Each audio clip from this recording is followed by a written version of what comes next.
Okay. Hello, good morning, good afternoon, good evening, wherever you might be.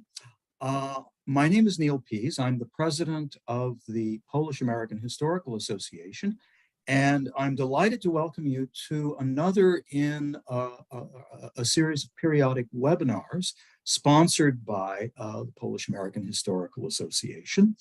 And we welcome you from wherever you might be tuning in. We have a special treat today.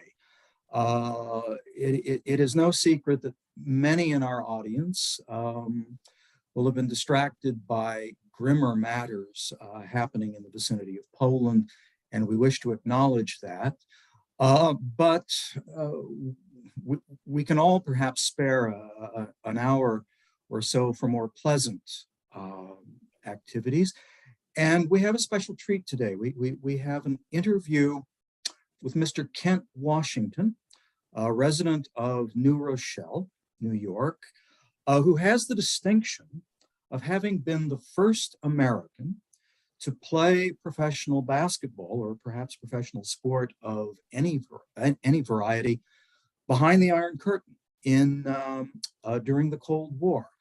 He played professional basketball in Poland from 1979 to 1983. And he has recently written a memoir, and it is titled Kentomania, a Black Basketball Virtuoso in Communist Poland. It is published by Amazon this year, just hot off the presses.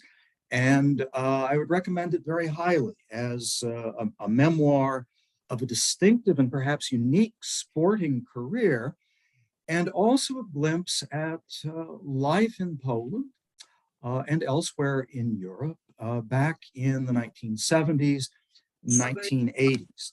And we want to discuss that today. And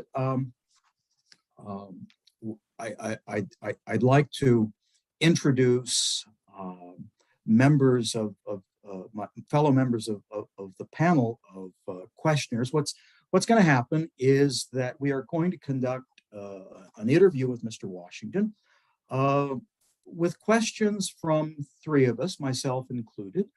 And then at about 40 minutes, 45 minutes, we will allow time for questions from the audience. You can put those in the chat and we can see those there. By the way, before I forget, and otherwise I would caution you, as usual on a Zoom call, when you are not speaking, please mute your microphones, okay? With that, this program is also being recorded for those of you who might want to play it back later, or that you could recommend to other people. It will be posted on the PAHA website for playback later. The other members of our panel of questioners today, in conversation with Mr. Washington, Anna Jaroszyńska-Kirchmann is with us. She is a distinguished professor of history at Eastern Connecticut State University. She is past president of the Polish-American Historical Association and current editor-in-chief of Polish-American Studies, the journal of PAHA.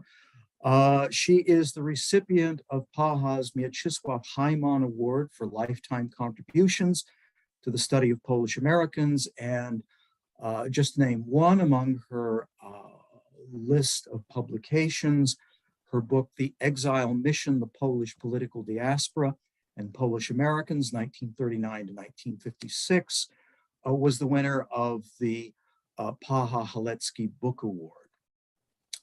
In addition to Professor Kirchmann, we are delighted to have with us Professor Sheldon Anderson, who is a professor of history at Miami University of Ohio, who has done lots of good work on Polish and East European studies, and has also published in the area of the history of sport. just to mention a couple of his books. He is the author of an excellent biography, The Forgotten Legacy of Stella Walsh, the greatest woman athlete of her time. Stella Walsh, also known as Stanisława Walaszewicz, Polish-born, lived most of her life in the United States, an Olympic champion for Poland in 1932. Might also mention that Professor Anderson has another distinction, which is that if Kent Washington was the first American to play professional basketball in Poland, Sheldon Anderson was, as far as I can tell, the second American to do something of the same. He played basketball in Lublin, Poland in 1988. And helped finance his PhD study by playing semi-professional basketball there. And he has written a memoir of his own called Jump Shooting to a Higher Degree, published by University of Nebraska Press in 2021.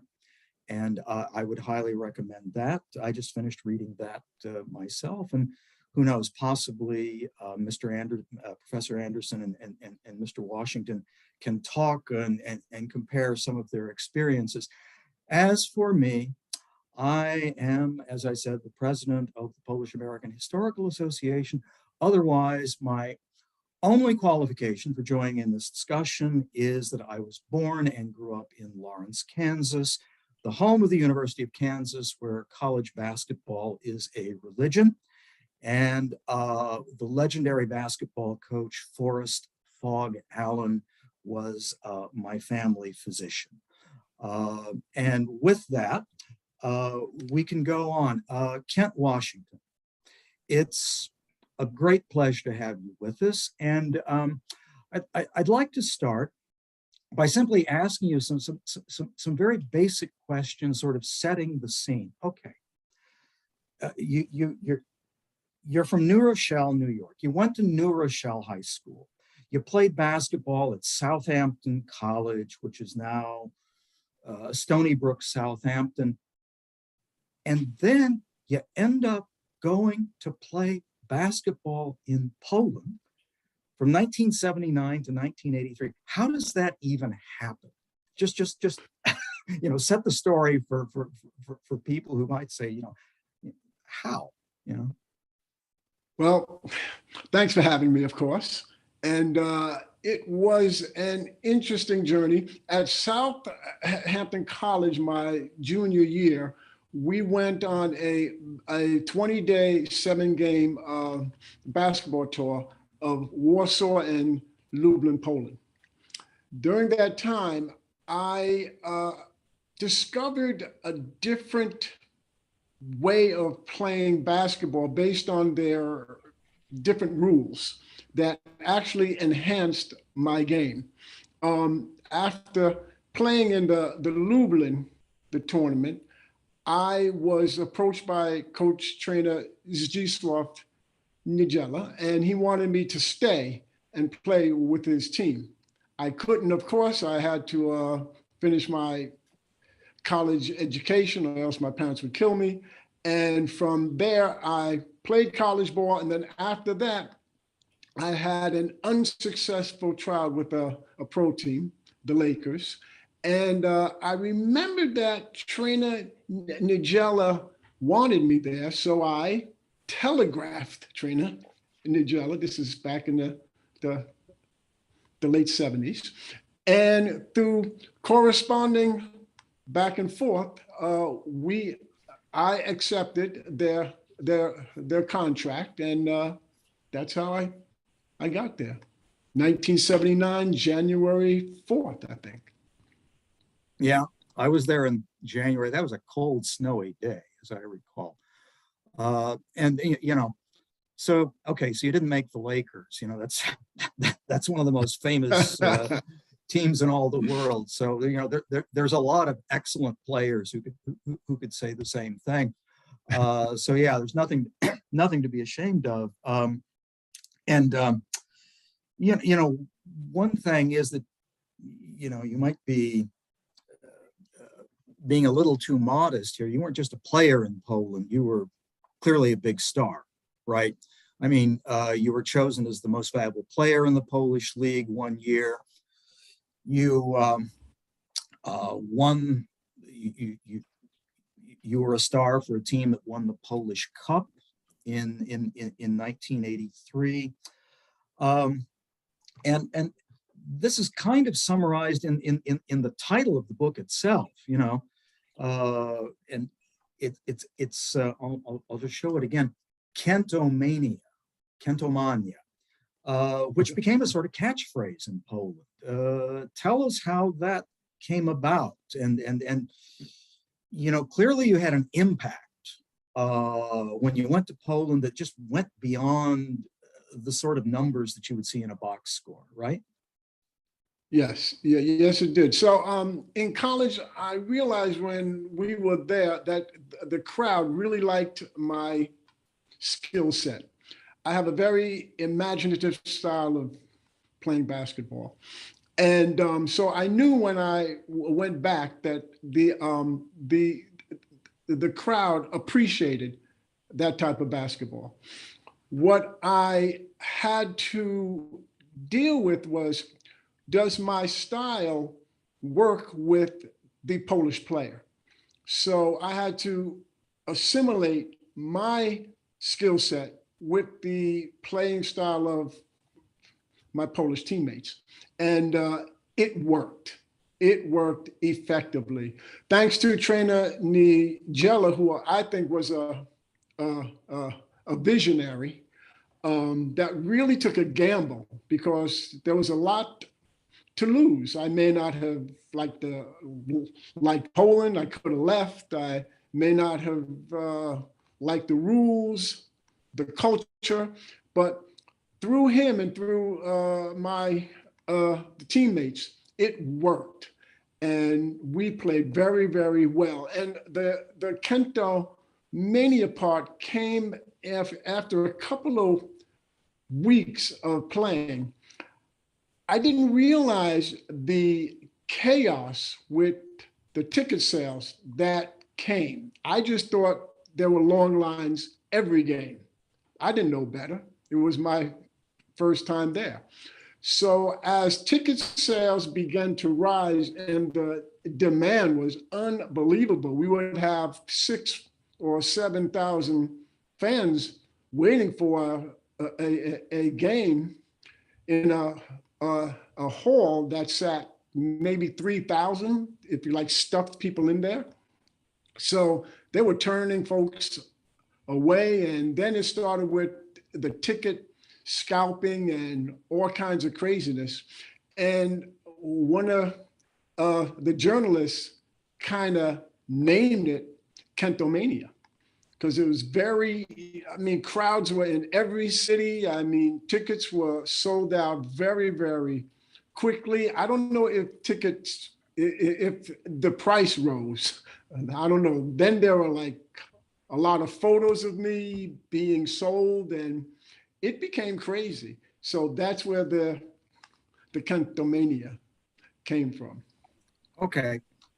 I've got one more question now, and then I'll I might have more later, but I'll hand it over to my colleagues. But okay, just some basic data that you're not tall as basketball players go. You're 5'7", I'm 5'8", 173 yeah. centimeters. Yeah.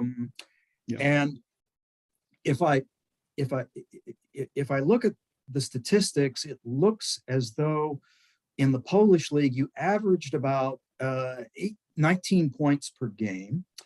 Yeah. But maybe it seems fair to say that you weren't known primarily for your scoring, but for your ball handling and your passing. And I'm wondering if, for the benefit of our audience, there might be another American player that you might compare yourself to simply in terms of style of play. Not saying, not claiming that you're as good as, I don't know, Calvin Murphy or Tiny Archibald or somebody like that. But if somebody knew what Calvin Murphy or Walt Frazier or whomever was, what kind of player they were, they would recognize a little bit of Kent Washington. Who would you say? Yeah, yeah, that's a really good question. In the book, I've worked with people like Dean Meminger and Foots Walker. And through them, I realized that I had to be a good court general first. And scoring kind of came second, although I could score. But unlike them, I had a very flamboyant style. In the States, it would be called hot dogging, which I don't like that term, but I'm a more imaginative player. So people that see me play recognize that I have an ability that I express myself on the court. So Dean Meminger and Foots Walker didn't play as flamboyantly, but that's the kind of court generalship leadership that I gave. Okay, real good. Thank you. Anya, Shell, who wants to take it at this point?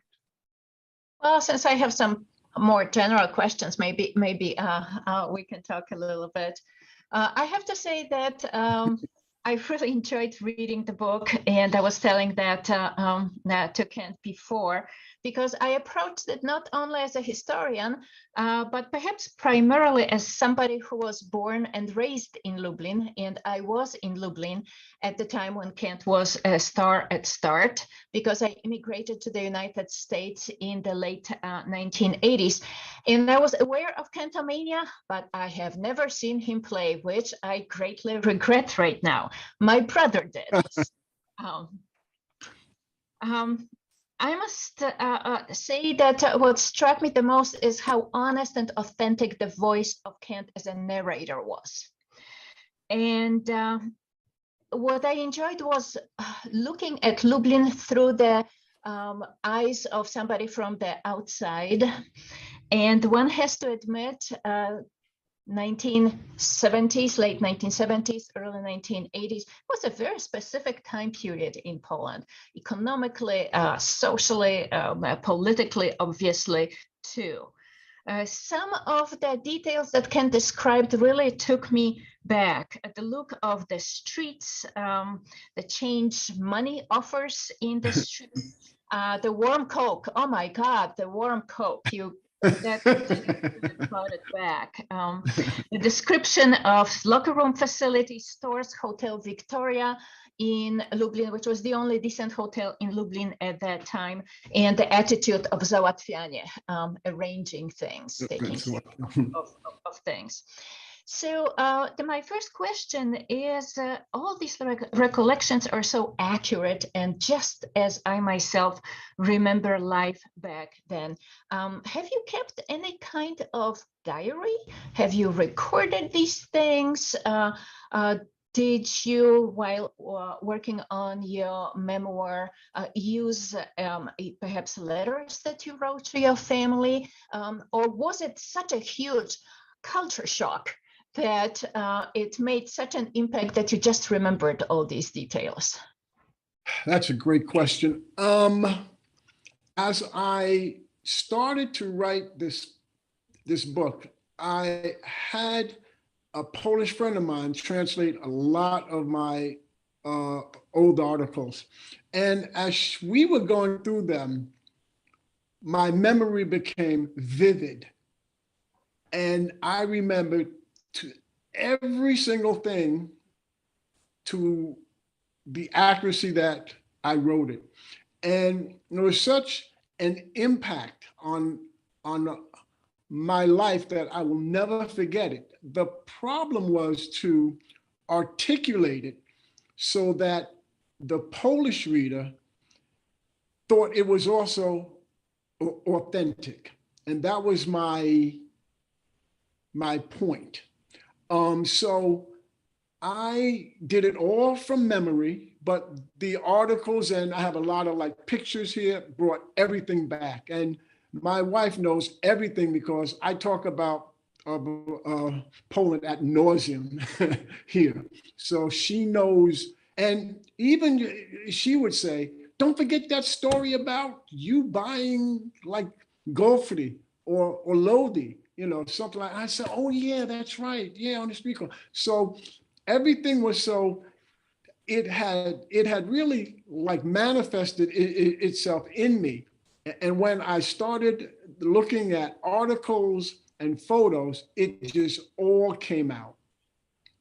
That's wonderful. That's wonderful. There are a lot of really nice details about that time period. I was also struck how well you got along in that arrangement of living in the house with Babcia Kowalska, who cooked for you and helps you with the laundry and kind of kept house for you. And also how nicely you commented about all the work that was done in that time period by older women in Poland, Yeah. which was absolutely true and very rarely acknowledged, especially very rarely acknowledged and validated in such a positive way. And I'm pretty sure that this attitude of gratitude and respect that you show through those comments must have been something that you took from your own family life. So that it makes me wonder, could you comment a little bit more about your parents and other family members' reactions to your Polish career, and how closely were you able to translate all that was happening, those new things happening to you, to them? Yeah. Well, when I was going to Poland, my father was, as you know, he was kind of like, really, but he knew I strived to play basketball and, you know, let him get this out of his system. My mother was like horrified, you know, you can't speak the language, you don't know anything about it, but she understood that I was driven by this blind basketball, the passion. And I watched my mother work every day and cook for us, clean house, and she never complained. I watched her mother do the same thing. So my parents work hard. They never had to lecture me or say anything. I just watched them go through their daily life, and I learned what self-worth and self-value are. And when I went to Poland, I noticed right away that there's a lot of older women, like elderly women, doing a lot of the physical labor, and it was physical labor. They were sweeping in the streets, the gutters. They were cleaning the club stocked, the locker rooms. I even say that I could be in there taking a shower naked. They didn't care. They would clean up around me and dzień dobry, and they were gone. And a lot of the work was done by that. And then when I lived with Babcia, I saw her work relentlessly every day, cleaning, cooking. She never missed any meal. I never saw her sick. She just went about life, and I could not believe it, but I understood it, that this was a cultural thing in Poland, where older women run the public toilets and things like that. And it was not shocking, it was just different. But I respect the culture. I mean, I lived there, I saw it, and that was just part of it. And relating it to my parents, I never really talked about it with them. I really never talked about my basketball playing there, actually, because I always felt that since I didn't make the NBA here, I was just kind of like a second-class basketball citizen. So I kept my career very quiet. Mm-hmm. Mm-hmm. Okay. All right. Now, you were in Poland during one of the most turbulent periods, the imposition of the martial law in December of 1981. And on page 207, you wrote, I had lived in Poland for nearly 3 years and had never felt the Polish people's struggle until now. I played basketball and lived among them in the community. The people came to see me play and life was good. It was not until now that I began to see Poland through their eyes. It is a very thoughtful reflection when you look back at your martial law experience of both political turmoil and that terrible economic crisis that was big part of it, and you were in Sosnowiec at that point. Can you comment a little bit more how that affected your understanding of and kind of further integration into the Polish society? Yeah. I was just going along playing basketball. I never knew what communism so-called was. I was a people person. The people were so generous, so kind, so well-meaning that I didn't realize that communism can give it and take it away. And when the martial law came, it took a lot of things away, and I was now aware what the Polish people were aware of, that at any point they can drop this big hammer down and change life. And what was good about it for me was the realization that I'm Polish. I have to live my daily life like all Polish people do. And that did two things. It made me appreciate the life that the Polish person lived and their challenges and their daily struggles. And it afforded me to assimilate and for them to now accept me even more. And no one treated me like Ken Washington. They treated me more like Kenta Washingtona, a Polish person. And for that, I am very, very grateful for that. I actually went through that experience. Otherwise, I would have just been playing basketball there and thinking that life was the way it was until then. So that was a really great experience for me. I know it was a very tough one for the people there, but I got my rationing card and I changed my vodka and my cigarette coupons for like chicken and things like that, because I don't smoke or drink, but you can change those easily. Everybody will take those. That's right. Załatwianie, another example of that.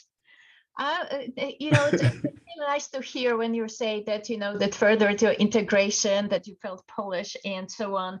But I'm also thinking by the end of the book, there is the whole chapter, a small chapter, with your reflection about actually not encountering, it kind of goes with what you just said, not encountering racism in any outward form during your basketball career in Poland, except for a couple of incidents that you refer to in the book. So for example, on page 224, you say, I can without any hesitation say that I lived a normal and comfortable life free from racial problems, while in Poland, Polish people were curious, but not racist. I do wonder if you nevertheless felt like an ambassador of sorts, like a person who had to introduce the Polish society to not only American basketball, but also Black Americans, that you were representing, that you felt that you were representing more than basketball behind the Iron Curtain. Yeah, that came later. When I reflect on it, yes. During that time, no, I just felt as though I was an American. I know I'm a Black American playing basketball. I never tried to or thought or realized that I represent anyone except myself. However, at Biała Podlaska, the university, when I was asked the question, how are Black people treated in the USA? Then I kind of went into how my grandparents were treated or called things, my parents, me here. And I also told them that I know in Polish, there are certain words, muzin, czarny, and, you know, there's certain words too, czarnuchu, which is nigger. But I was never referred to that. A few drunks here and there or something, but I never realized that I was the voice of a race of people until after I finished. Now that I can reflect, I can well see that I'm the only Black person that many people have ever met there during that time period. And so I was actually really representing really Black people, but I didn't know. My father always taught me to behave, you know, to act appropriately. So by doing that, I think the Polish people kind of respected me, and I embraced their culture, and they in turn embraced me. Again, this is a wonderful book, very well written. As I said, very honest and authentic in its voice. I appreciate that book very much, Kent. I appreciate both your career and your approach to basketball in Poland and all that. And it's such a great pleasure to be able to talk to you directly like that. I'm going to pass it on to Shell right now. Thank you so much. Well, thanks, Anya. You know, you raise one of the touchiest subjects, I think, in European history, the tolerance of various cultures. It's certainly a big issue in Polish history in terms of tolerance. By the way, just as an aside, when I came to Lublin to play in 1987, there was major, major disappointment in two things. One, they expected me to be Black, okay? And two, they expected me to have the same kind of skills Kent had. Now, I think I could outshoot him, but I couldn't outdribble him, that's for sure. But so there is there's a black-white thing going on there, right? You know, personally with us, and we can talk about that more, Kent, because I think that's an interesting aside. I think I needed to write an article about this because it's a very interesting contrast.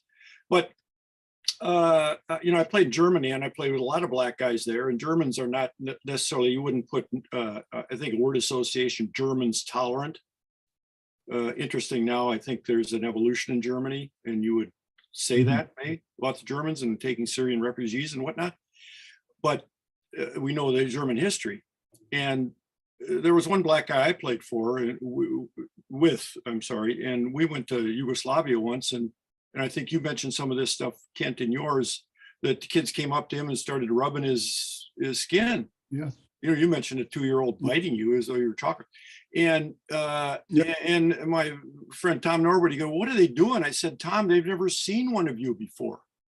Yeah. This was in Slovakia, not Slovakia, it was in Ljubljana.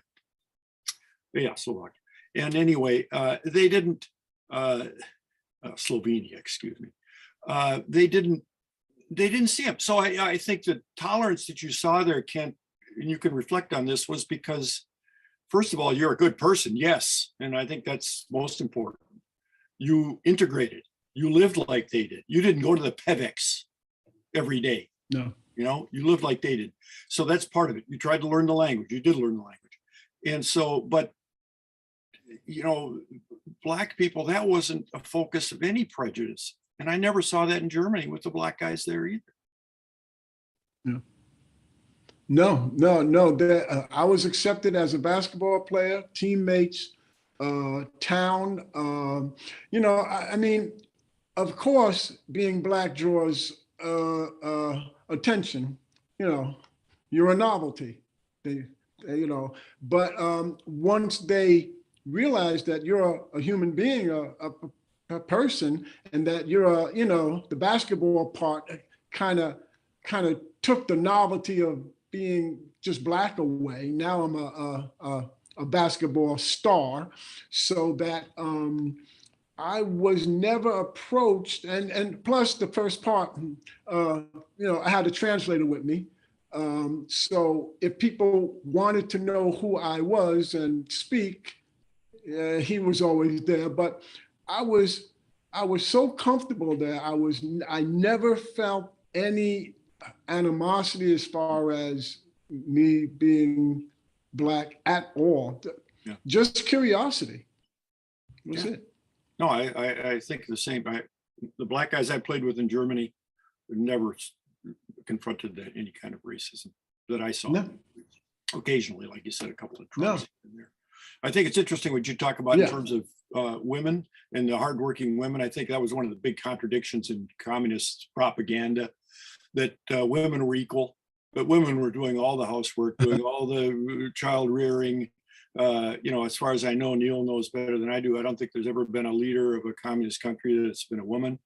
It was a lot of this, but women, I always thought they looked a lot older than their years just because they worked them so hard, Yeah. So I think that's very, like Anya said, the detail in your book is really amazing. I mean, what a memory you've got. I thought you had a diary, because I can't remember anything about what I was doing or games I played. I can't remember. I'm a historian, I shouldn't admit that. I have a lot of personal questions, Kent, that I think you and I have to stay on after, if you would, because there are some amazing coincidences there. Let me just ask you this. You played against Guardia, right? Yes. Guardia Wrocław. The reason I got to Poland was because I played against those guys in Bremerhaven, of all places. And you mentioned Bremerhaven so there's some connections there. Do you remember Zdzisław Rychlewicz? Do you remember Marian Tchaikovsky? Do you remember those names at all? Because those are the guys that got me into Poland. The two stars for that team were Jurek Benkowski and Leszek Doliński. Okay.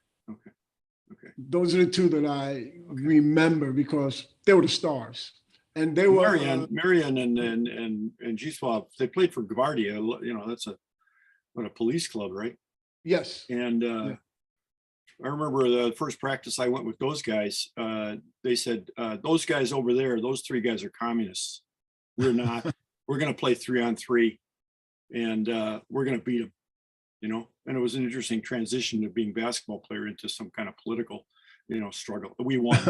So it was, but they wanted to make sure I knew they were not commies. Those guys were on. I got a lot of other questions, Kent. I know that the other Anya wants to get in here, so I'll come back to you. One last one. Did you ever consider the Globetrotters? I know that you consider yourself a serious basketball player. I get that. I would have said, in your position, no, I'm playing serious basketball here. Yeah. But absolutely. Obviously, the Globetrotters would have been a career that you could have done for a long time. Yeah, no, absolutely not. I play for the competitive nature. Yeah. I get that. I don't want it scripted. Yeah. I get it. I'll come back later. I've got many more. I got about 20 of them. Let me ask one question that we've got to get into. It's a sideline to your Polish career, which is that you've made an impact on the history of Polish cinema. You had a cameo role in a classic Polish film, and you were the obvious inspiration for another one. Tell us about that, okay? Yeah, the movie Mish I get called into the President Franskowski's office with my translator, Wojtek, and they're talking and laughing and gesturing. And they're looking at me and laughing. And finally, Wojtek says, Kenny, you want to be in a movie? And I'm like, a movie? It's got to be a comedy then if I'm in it. So so we went to, it was Warsaw. It was in the spring at some point. And I met Stanisław Bareja, who was the director. And he told Wojtek what I was going to do. I was going to portray the lead, as he was bragging to his girlfriend that he used to play on the Harlem Globetrotters. Well, when he was younger, he was Black and played on the Harlem Globetrotters. And I'm like, what? So we go up to an apartment room, and there is Stanisław Tim, who's the lead. And Wojtek explains to me, he gives me a ball, and it's a plastic ball. So I'm like, I can't dribble this. This is plastic. I'm used to having a leather ball. So I said, well, let me go out into the hallway and just kind of practice. So I was practicing dribbling out there. And then I said, you know what? I think this will work. So we arranged it that I could go into the room and do a couple of practice dribbling moves first. With I had a green robe that I was going to have on and then take off. And I dribbled all over the place, on the walls, on the bureau, on the floor, sitting, standing. And when I was done, you could hear a pin drop. Everybody's like mouths were open. They were just like looking at me like, what just happened? So we did it in, I think, one take. And they cut it, and it was there. And little did I know it would be a cult comedy like favorite. I had no idea. And I'm glad I was in it. Yeah, just for, most of our audiences, probably knows what we're talking about, but this is the film Mish, translated as Teddy Bear. It came out in 1980, as I recall, yeah. And Stanisław Bareja was the director. Now there's also another later Polish film that you're the obvious inspiration for, the Czarodziej's Harlem, wizard from Harlem, magician from Harlem. Did you have any direct connection with that, or did that just happen? That just happened. I had no idea. Years later, I saw this on like YouTube, and I Googled the cast and everything, and way down low says, inspired by Kent Washington's presence in Poland. I was like, what? But it's not much of a movie, but I'll leave it at that. No, it's not much of a movie. That's true. You need to ask for royalties on that, I think. I don't know if there were any. We're probably now, Shell, I know that you had other questions. We're probably getting to the point where we might soon want to open it up to questions from the audience. Anya, Shell, do you have anything else that you would want to say at this point?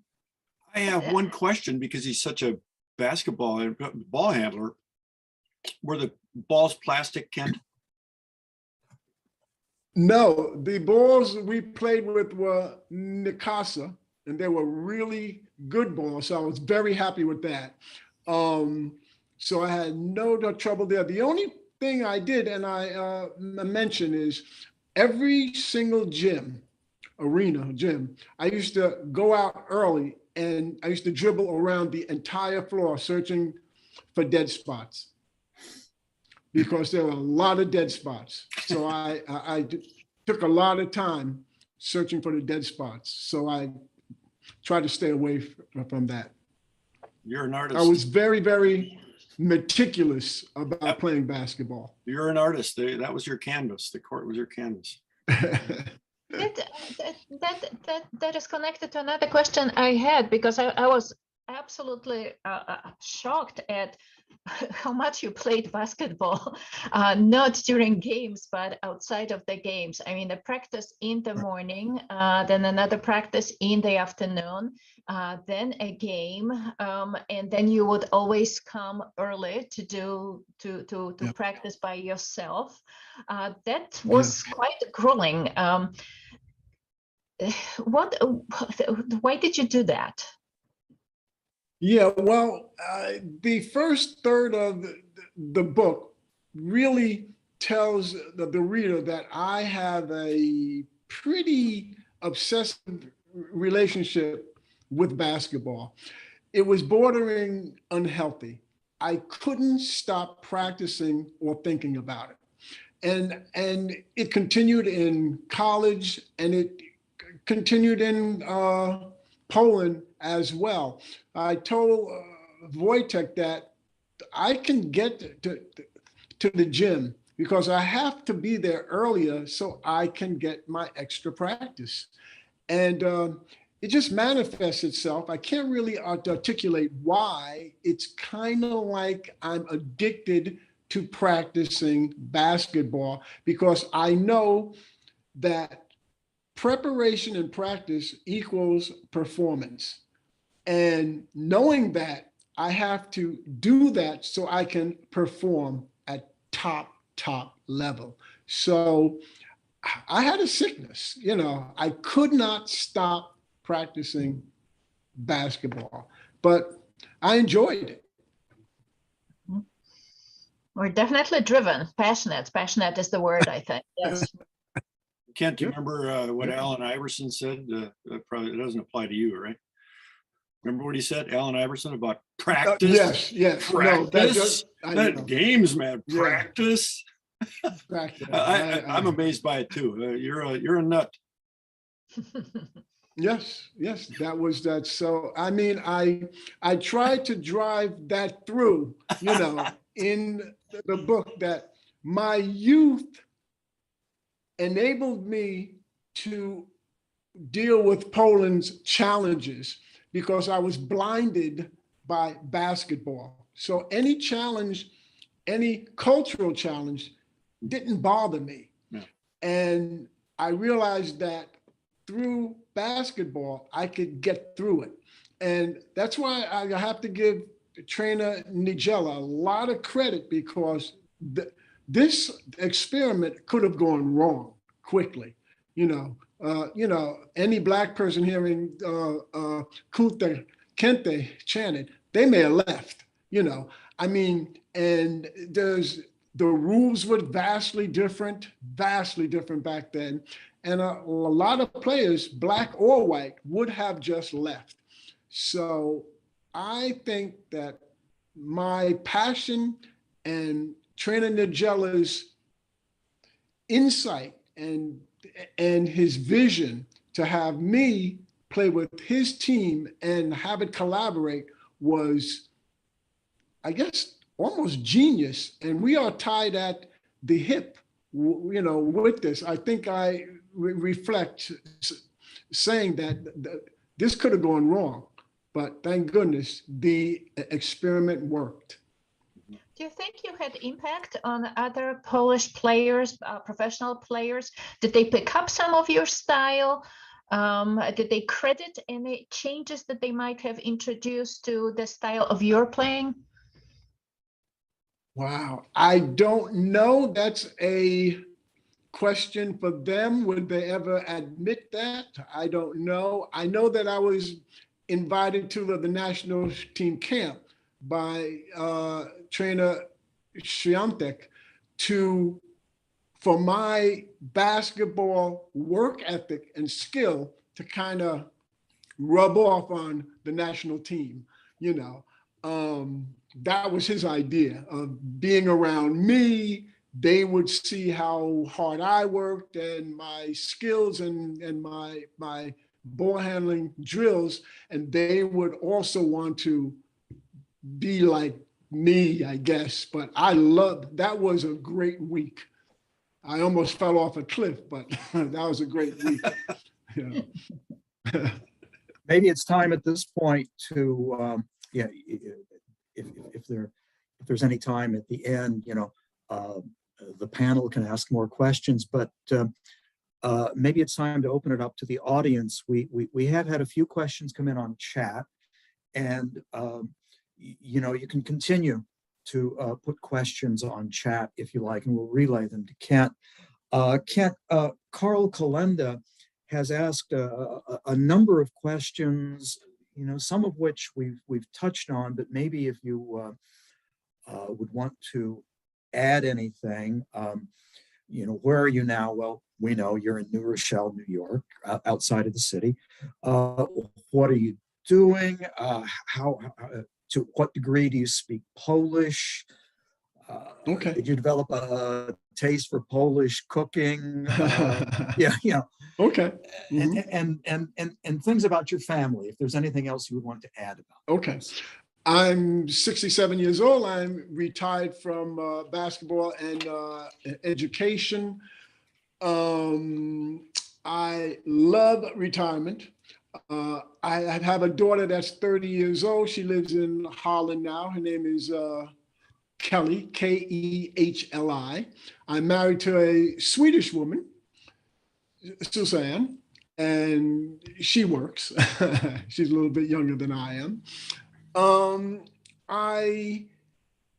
Since my wife is Swedish, we have Swedish cuisine, but I still like Polish food, of course. The soup, borscht, pierogi. I like bigos, although she doesn't make it, but I like that. And mówi po polsku bardzo mało, ale rozumiesz mało też. But I do pronounce pretty good certain things. When I spoke there, I was grammatically incorrect, but I could make myself understood. And I acquired an ability to pronounce words correctly. Things like Zbigniew Fischnek, that was one of my players. That was a hard name to say. Górnik Wałbrzych and Wybrzeże Gdańsk and Resovia Rzeszów, all of these words. So I picked up the way to pronounce words, and then I started to turn my radio on at night and leave it on and subconsciously learn more words. And then being in Poland, all you hear are Polish words and a lot of curse words too. So I learned those first, of course, playing basketball. But I guess I answered most of the question. Yeah, I can remember my first time to Poland. My Polish roommates, they made sure that the first words I learned were words that you could not, print or anything. Those are the most important. Pien Veerstig, who is the executive director of PAHA, asks a question, and to a certain extent, this has been touched on, but she asked about, what would you say is the impact of your career? Do you think it inspired, Polish kids to play basketball, or did it popularize the sport in Poland to a greater degree?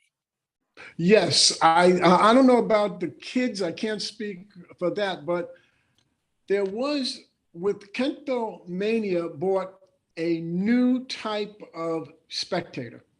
We had busloads of people from outside of like Lublin who weren't basketball fans. They just wanted to see the event, and they wanted to see Ken Washington because they read about it and or heard from somebody about it. So we drew a different type of fan, not just us, a lot of the cities. And I understood this now because a lot of journalists in each town was saying that there are different people coming to the games. So when we played away, there was sometimes chants of Washington.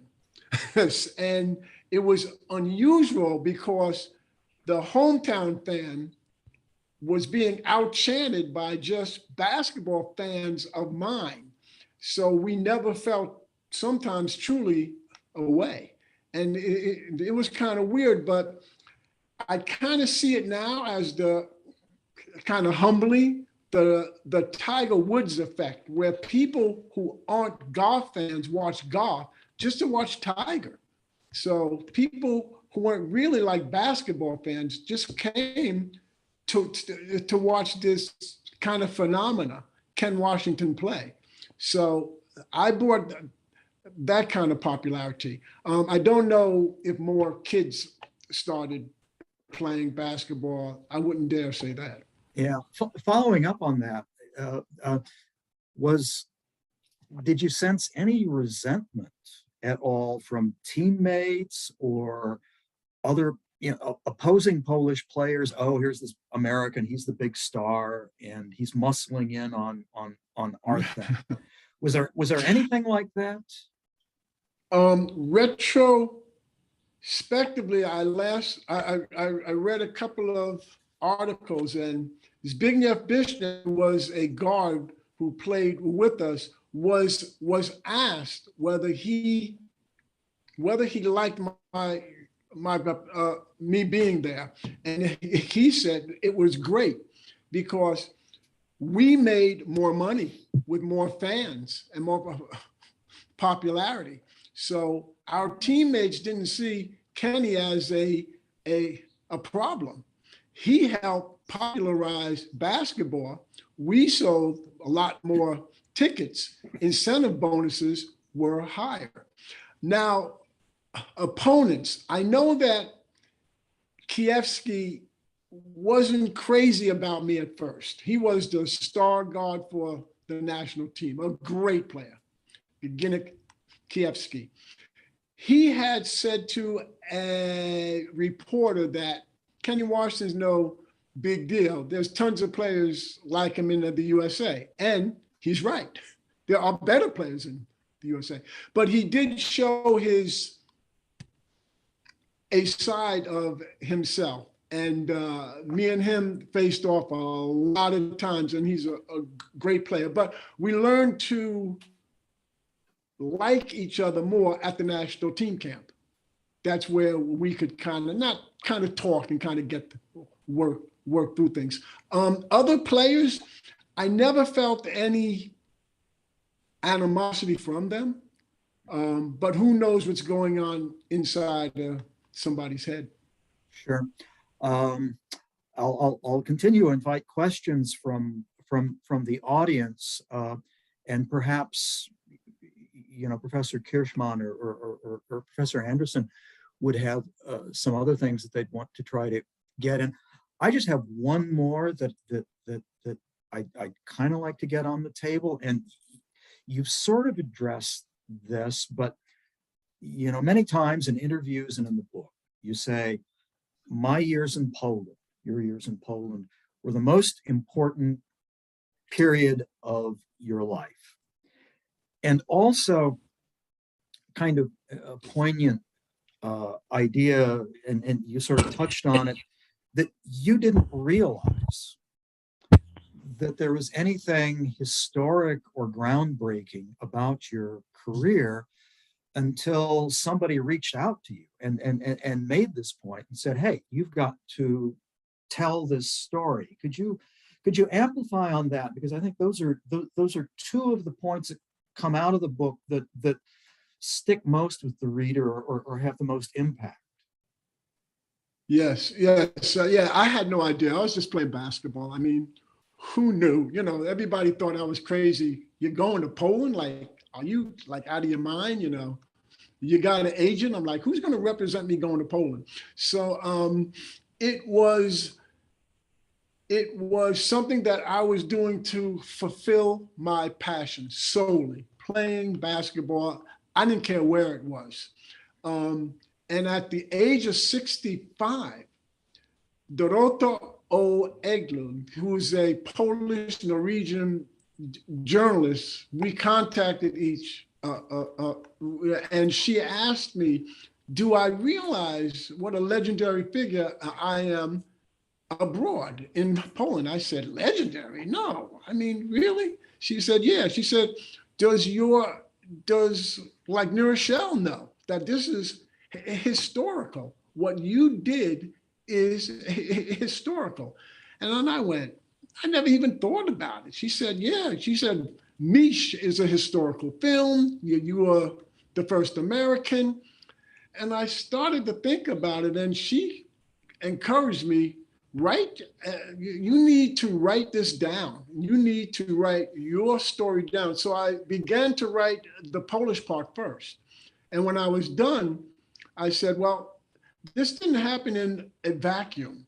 What came before Poland? That's when I wrote about my grade 6 through college obsession with the practicing and different people that helped me through, coaches, my parents, of course, he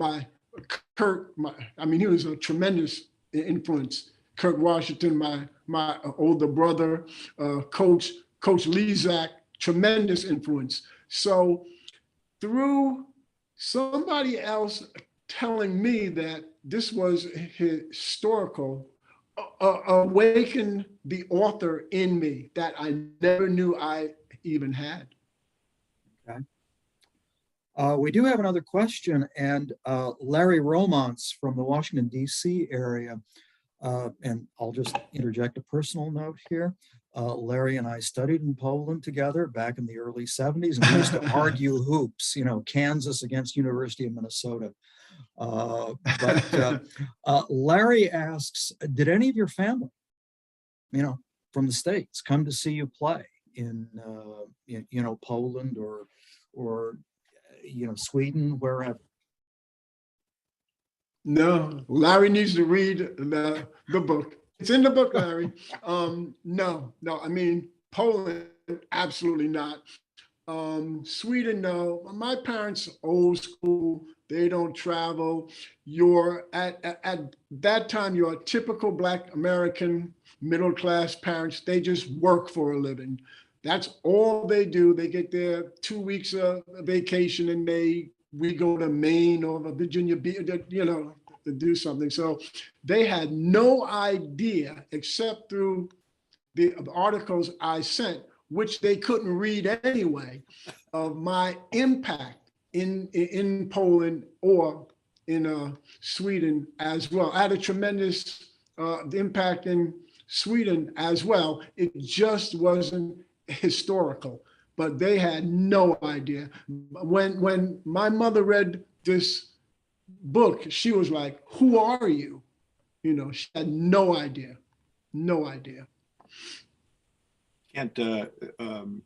When I went to Poland in '87, my mother had the same reaction, like, you're going to behind the Iron Curtain? My dad thought it was cool, to do that, research and play ball. But you mentioned, and I spent a lot of time in East Germany, which is probably the most totalitarian of all the communist countries. I don't like the use of that term, but anyway, you mentioned, the dreaded black market to I'm curious why you use that adjective, because when I went to Poland, it was like, hey, that's what you do. In East Germany, you're a little more careful. We did it there too, but you're a little more careful. But in Poland, it's like going to a free country, I'm curious why you use that term dreaded, because you were told when you went the first time not to change money and so on? Yes. When we went as a college, the mayor and the town council in Southampton were all Polish. And when we had the team meeting with the mayor, they emphasized, do not deal with the black market. It is dreaded. It is illegal. Do not exchange money on the streets at all. This was back in college. We're 20 years old. So we're like, okay, because that sounded serious. You're in a communist country. Do not exchange money. That's the one thing you do not do. Take tube socks, take things to the trade off. Do not exchange money. So first thing we did was exchange money, because the waiters are so good at it. I mean, you could not do it. I Our have one more coaches were question. doing it too. A follow-up question, kind of. Did Poles talk to you much about the communist system? You know, or about the Soviet Union and, you know, about that history of oppression from the Soviets? No, the only time I knew anything about the influence of like Russia was when, as college students, we were at a church and our translator, Ava, outside gathered us all. And she kind of almost whispered that, you know, Poland is very much influenced by Russia, blah, blah, blah. But it was almost a whisper. And we all really didn't know what the heck she was talking about anyway. But she named all except the satellite countries and said it's Poland, the Czechoslovakia, blah, blah, blah, blah, blah. But that's the only time. My translator, Wojtek, would use words like state regulation when we were in a store. You know, I was looking at the store and there was like, there were things there, but they were all I mean, all the exact same thing. There was no kind of like competition, nothing. And it was drab and it was same. So he kind of said, it's regulated, you know, work hours, salary, you know, you have a job for life. If you sell one thing or 500 of them, doesn't matter. You go. So Wojtek kind of explained some things to me, but it just, it's nothing that I really digested. I heard, but I really didn't understand it until martial law. That's when it hit me. That's when it hit me.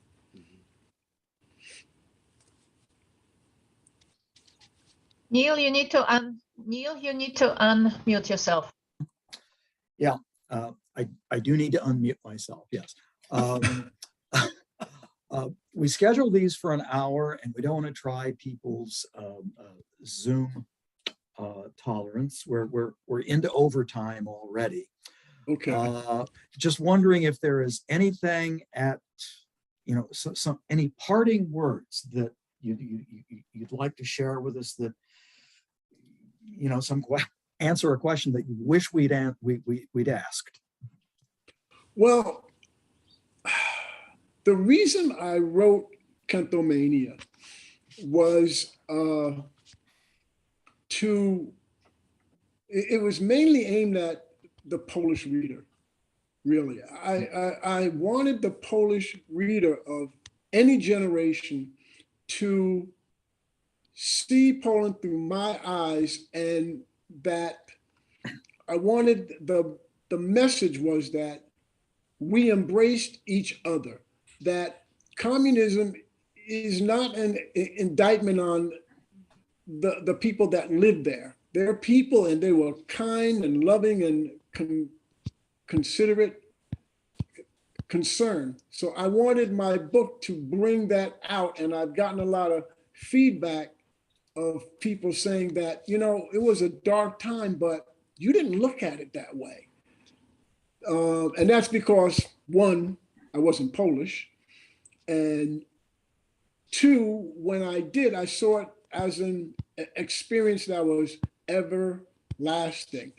So the book is really written for the Polish reader. I hope my American friends that read it got an inside look of what communism, and I use the quotations, feels like and looks like. But I wanted the message to be that we embraced each other. Like, I wasn't a missionary saving Poland. They were actually saving me. Okay. That's beautifully said, Ken. Thank you. Mm-hmm.